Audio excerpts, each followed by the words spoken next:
Yan, good morning, good morning, good morning, good morning mga kagulong. Another day, another trip na naman tayo. Tayo po ipapunta na naman ng terminal.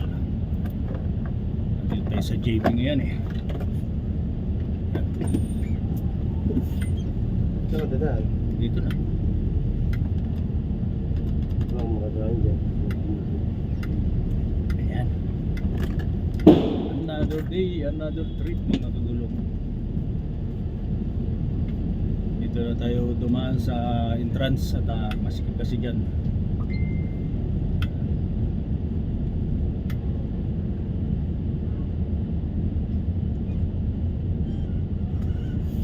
Kaya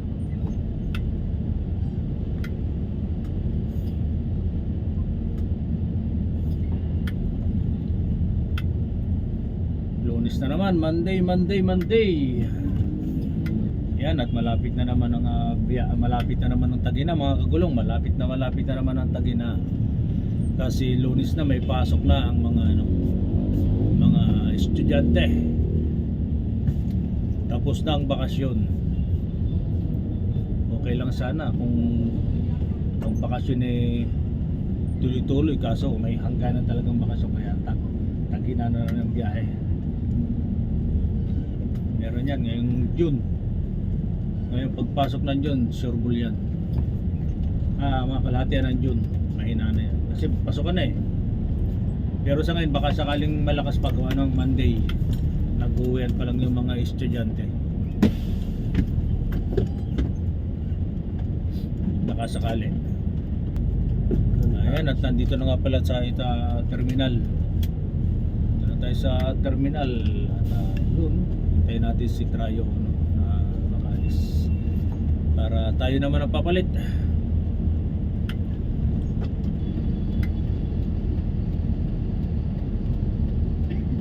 Tanong Rosa ba?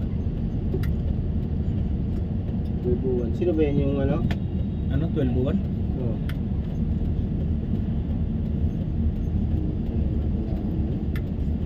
Malis na si 1 to 1 kasi 12 buwan na.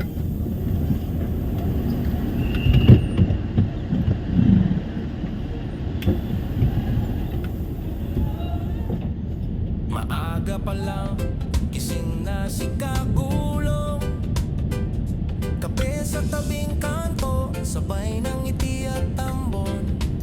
Ayun naman ang papalit yan. Traffic sa EDSA, 1 to 1. init ng araw, pero tuloy lang serbisyo'y dalang tunay na dangal. Kahit pagod may ngiti sa labi, pasahero happy, yan ang sabi. Kalsadang mahaba pero puso'y buo, biyahe ni Kagulong, saludo tayo rito. Biyahe ni Kagulong, araw-araw masigla. Yan. Hindi po mga kagulong at update na lang tayo dito sa ating biyahe dito sa 5-star Pasay. Mga kagulong, tulad pa rin po ng dating alis natin dito sa Pasay na po.